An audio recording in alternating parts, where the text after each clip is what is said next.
տարածվեց, որ Հայաստանը Եվրամիությունից օգնություն է խնդրել ընտրություններին արտաքին միջամտությունը կանխելու համար, այսպես Ռուսաստանի նկատի ունենալով։ Արդյոք նման բան կա եւ Եվրամիությունից Հայաստանը փաստորեն օգնություն է խնդրել հիբրիդային այսպես կոչված պատերազմի դեմ պայքարի համար։ Եթե անկեղծ ես այդ քննարկումներին, այդ process-ներին չեմ մասնակցել, իմ մասնակցությունը չկա, բայց ես կարծում եմ, որ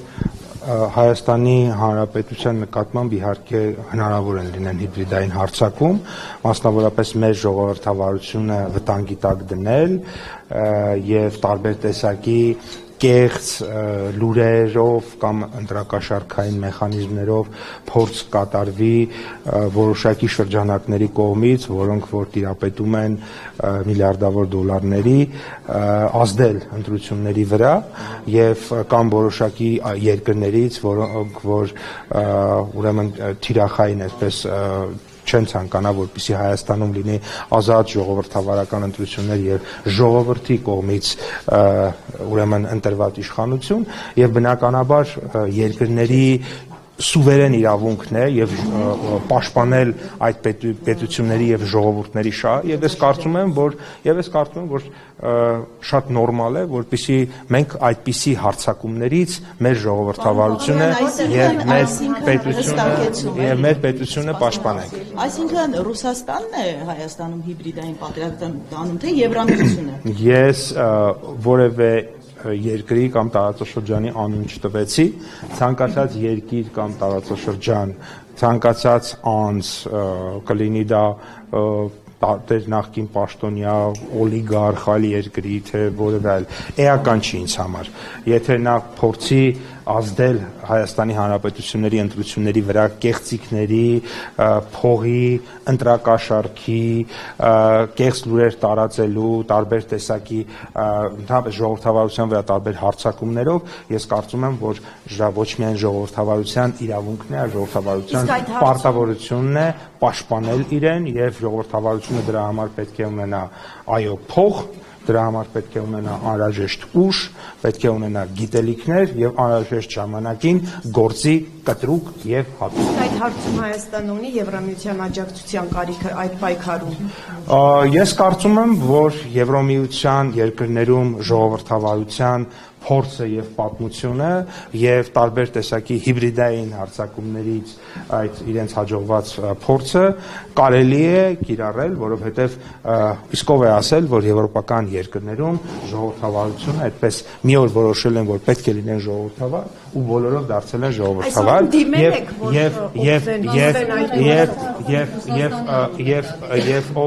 եւ ով է ասել, որ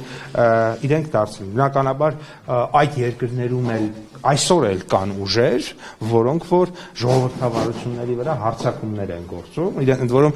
եւ իրենց երկրից դուրս եւ իրենց երկրների ներսում Հայաստանին անհրաժեշտ է այդ օգնությունը Եվրոպայից եւ բոլոր իմ կարծիքով ես կրկնում եմ ժողովրդավարական երկրներին անհրաժեշտ է պաշտպանել ժողովրդավարությունը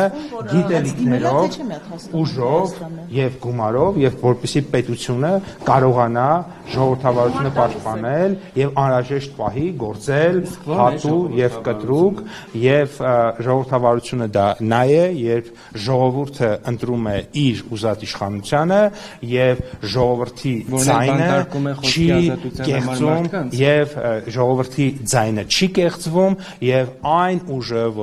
որը ընտրությունների ժամանակ առավելագույն ձայներ է ստանում եւ ժողովուրդը իրապես ընտրում է այդ ուժին, ոչ չեն բաժանվում ընտրակաշարքներ,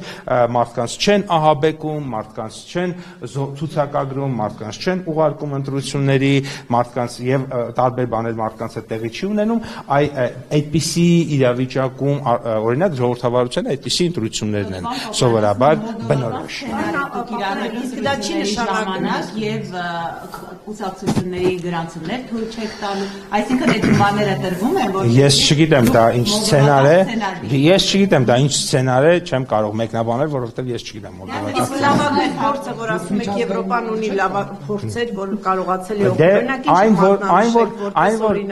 որ ակնհայտորեն որպես տարածաշրջան, ես կարծում եմ, եթե ոչ մեկ չի վիճի, որ մեծ հաշվով Եվրոպան որպես տարածաշրջան ամենաժողովրդավարական տարածաշրջանն է, այսինքն գլոբալ առումով ամենաքիչ ընտրությունները կեղծվում են եվրոպական տարածքում, եվրոպական միջավայրում եւ իրենք աջակցել են եւ հաջողված փորձում են։ Եթե իրենք ստեղծել են ժողովրդավարությունը եւ պահել են ու շարունակում են պահել, դա ենթադրում է, որ իրենք ունեն որոշակի գիտելիքներ եւ մեխանիզմներ, որոնք որ հնարավորություն են տալիս ժողովրդավարությանը ինքն իրեն պաշտպանել։ Ես դες մեկ օրինակ բերեմ։ Տեսեք, մեկ օրինակ բերեմ, տեսեք, օրինակ ժողովրդավարությունը երբ որ չկարողացավ իրեն պահպանել, ասենք Վայմարյան հանրապետություն Գերմանիայում ինչ տեղի ունեցավ, դա արդյունքում օրինակ Հիտլերը եկավ իշխանության։ Սա այն է, երբ որ ժողովրդավարությունը իրեն չի կարողանում պաշտպանել, ինչեր կարող են օրինակ տեղի ունենալ։ Հետևաբար ժողովրդավարությունը ինքը Եվրոպայում էլ է սովորել, ինչպես պաշտպանել ժողովրդավարությունը։ Բայց ժողովրդավարության հետ կապված եվրոպացիները ասում են աչք Վրաստանում օրինակ ձեր իշխանության բոլոր այն վատ արարքների վրա, որի ժամանակ նախին իշխանությունների ժամանակ աղմկում էին, ակցիաներ էին անում, իսկ ձեր դեպքում Եվրոպան կարծեք թե աչքերը փակ է, ակաժները փակ է, ոչ խոսում են, ոչ բարձրաձայնում են բռնությունների, կալանավորումների հետ կապված։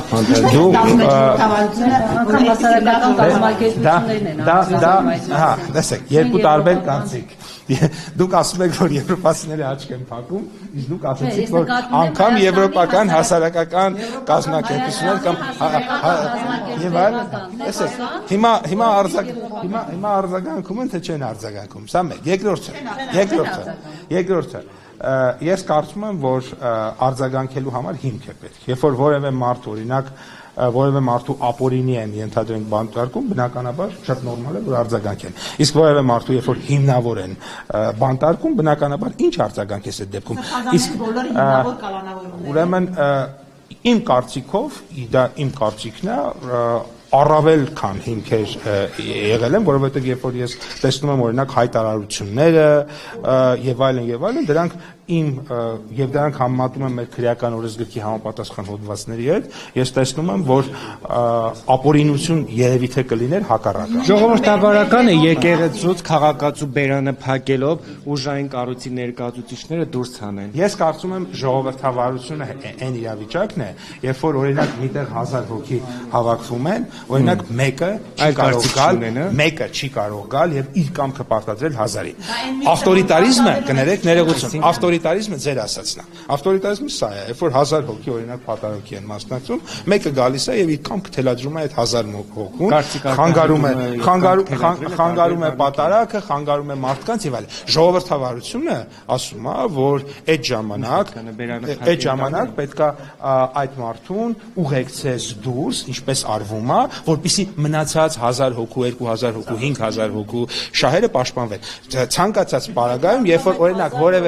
օրինակ հիմա մենք օրինակ ենթադրենք ունենք մարդիկ, որոնք որ ինչ որ հանցանքների համար դատապարտված են, ասենք օրինակ մարդ է սպանել։ Ինչի է դատապարտվել, որովհետև հանրության շահը ավելի կարևոր է, քան այդ մեկ անձի շահը։ Նույն բանն է, հանրության շահը։ Հիմա դուք կներեք, օրինակ կարող է որևէ մեկին հարմար լինի, կներեք էլի, իր բնական կարիքները օրինակ ճանապարհի մեջտեղում հոգի։ Հիմա պետությունը պետքա գործի այդ դեպքում, թե չէ, որ ինչն է կարևոր, մնացած 1 միլիոն մարդու հանրային շահը, թե այդ մեկի իր մտքով անցածը։ Պետությունը այդ դեպքում, կներեք, ոստիկանությունը այդ դեպքում գնում է այդ մարդուն, ասում որ դու ստես բան չես կարող անել, ուղեկցում է այնտեղ որտեղ թե համար նախատեսված է, մի հատ էլ տուգանում է, որովհետև չնայած այն հանգամանքին, եթե ձեր ասածի մեջ կլիներ տրամաբանություն, եթե այդ պահին կներեք դուք ինձ խանգարում եք, չէ, որովհետև դուք օրինակներ եք բերում, որոնք այդ դեպքի հետ առնչություն չունեն, օրինակ ինչի չի հեռացվում, երբ որ մեկ այլ քաղաքացի, ինչի չի հեռացում, երբ որ մեկ այլ քաղաքացի ասում է Կտրիչ Ներսիսյանը պետք է հեռանա, ինչի չի հեռացվում այդ քաղաքացին։ Ուրեմն նույն տարածքում ես մասնակցել եմ բազմաթիվ պատարակների, հատկապես վերջին շրջանում 3 պատարակի բացակայել եմ, մնացած պատարակներին մասնակցել եմ եւ լսել եմ աղմուկ միայն, ես կարևոր նաև բան կասեմ, միայն կազմակերպված մարդկանց կողմից, ավելին ասեմ, Ուրեմն սիրելի հայրենակիցներ, խորանի կողքը սովորաբար մեր ընդդիմադիր շատ սիրելի լրագրողները գալիս են, իրենք շատ լավ գիտեն, թե երբ է լինելու աղմուկը։ Ուրեմն մի ինչ-որ պահից իրենք կանգնած են, ոչ մի բան չեն անում, հետո ինչ-որ պահի բոլորը հանում են իրենց ուրեմն հեռախոսների տեսախցիկները միացնում են, ու այդ արդեն գիտենք, էլի շուտով սկսելու է աղմուկը։ Եվ մոտավորապես 1 րոպե հետո մի աղմուկ, եւ երբ որ այդ թամաշան ավարտվում է, մեր լրագրողները անջատում են իրենց հեռախոսները, մի մասը եւ հիմնականում պատարակը թողած գնում են։ Այդ ամեն ինչը տեսնում եք, իմ ասածը չտեսնեք, որ մարդել կա, գոռում եք Կտրիչ Ներսիսյանը պետք է հեռանալ, կազմակերպված նրա համար է, որ ձեզ ցույց տան այս հիբրիդային հարձակումը դա է, այդ դրա համար է պետք բանա գիտելիքներ եւ այլն, որպեսի մենք թույլ չտանք, որպեսի որոշ լրատվամիջոցներ կարողանան ձեզ կտոր առանձին իրենց համար սարքած իրենց կողմից սարքած կտորները այնպես մատուցեն, թե ձեզ թվա թե այդտեղ մի իսկ թեման ինչն է որ շեղվեց իսկ թեման ինչն է որ տարածքում խոսքը դա է չի տեսել չի տեսել Պարոն Պապոյան, դուք ասացիք, որ այդ փորձը կարող է օգտակար լինել։ Հիմա այդ փորձի փոխանակման համար Հայաստանը օրինակ քննարկումներ կամ բանակցություններ ունի եվրոպական կողմի հետ։ Ես սկզբում ասացի, որ ես այդպիսի քննարկումների չեմ մասնակցում, հետեւաբար չեմ կարող հաստատել կամ մերժել։ Բայց ես ասացի, որ այդպիսի որպես դիրքորոշում, որպես process ես նորմալ եմ համարում։ Եթե անգամ չկա, նորմալ կհամարեմ, որ լինի, եթե կա, էլի նորմալ է։ Իսկ դա չի լինի օրինակ միջամտություն Հայաստանի ներքին։ Մայլ Եմեն միջամտություն։ Ոչ, որովհետև տեսեք, նախ ինչ նկատի ունենք միջամտություն ասելով։ Եթե մոտավորապես այսպես է իրավիճակը, եթե ինչ որ մեկը եկել է ձեզ ծեծի ու դուք ոստիկանություն եք դիմում ու ասում եք այս մարդը ասենք ահաբեկիչ է ուզում է ինձ ստանի կամ ծեծի այդ դեպքում դա եթե դուք համարում եք որ դա ձեր ներքին ընտանեկան կյանքին միջամտություն է միգուցե ես կարծում եմ որ եթե դա միջամտություն է այո ես այդ միջամտությունը հաստատում եմ եթե միջամտություն չէ եթե մենք Եվրամիության մասին ենք Ես ասում եմ, լավ, մեկ ուրիշ օրինակ բերեմ։ Մեր ներքին կառույցների մարմինը մեկ ուրիշ օրինակ բերեմ։ Դուք բնակարան եք գնել, տեղափոխվել եք եւ ձեր վերևի եւ ներքևի հարևանը շաբաթը 7 օր, 24 ժամ աղմկում է եւ չի թողնում ձեզ այլ երկրի դուք օրինակ իրավունք ունեք, ենթադրենք հայցելու որևէ պետական իրավական մարմնի աջակցություն, որպեսզի թողի որ դուք քնեք։ Մարմնի այո, բայց այստեղ Եվրամիության մասն է ես հարցնում։ Սա ես համարում եմ, որ եթե որպես խորհրդատվություն, որպես աջակցություն, դա մի այսինքն պետք է խնդիրը նայել այսպես։ Եթե մի կողմում նժարի վրա հետևյալն է, երկրի ինքնիշխանությունը կորցնելը, երկրում ուրեմն ուժային եղանակով բռնի կերպով ժողովրդի ձեռքից իշխանությունը վերցնելը եւ ձեր ասածը, այո, ակնհայտորեն ես կնախաձեռնեմ դա, որպեսզի բռնի կերպով ժողովրդի ձեռքից իշխանությունը որևէ մեկին չհաջողվի։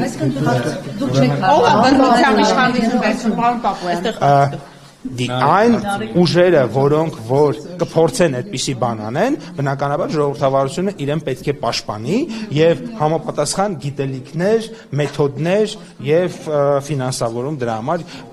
եւ գործիքակազմ պետք է ունենա։ Օրինակ Վրաստանը, պարոն Վրաստանը Եվրամիությունը։ Դա ձեր մոտեցումն է, կարող լինի, հարցնում եմ։ Պարոն Ինչ առումով Տեսականորեն ֆինանսավորում տեսականորեն բոլոր տեղերից չեմ բացառում։ Ինձ համար կարևորը հետեւյալն է, որ մեր ինքնիշխանություն ժողովրդավարությունը որևէ արտաքին ուժից չվնասվի։ Այսինքն այստեղ իմ համար էական չի, իսկ ցանկացած արտաքին ուժ, որը կուզենա մեր երկրում ժողովրդավարությունը եւ ժողովրդի ձեռքից իշխանությունը խլել, ինչ տարբերություն իմ համար ինքը որտեղից է։ Իմ համար մեկ է։ Հիմա Եվրամիությունը ոչ մի ձև չի հարմարվում Վրաստանի գործող իշխանությունների ընտրությամբ եւ գիտենք նաեւ Ես չեմ ուզում մտնել մատի եւ մատանու արանքը։ Ես ինչ գործ ունեմ Եվրամիության եւ Վրաստանի հարաբերությունների հետ։ Որը ես ասում եմ դուք Վրաստանի իշխանությունների հետ ակտիվ աշխատում եք։ Ես մատի եւ մատանու արանքը բացարձակ չեմ ուզում մտնել Եվրամիության եւ Վրաստանի հարաբերությունները թողենք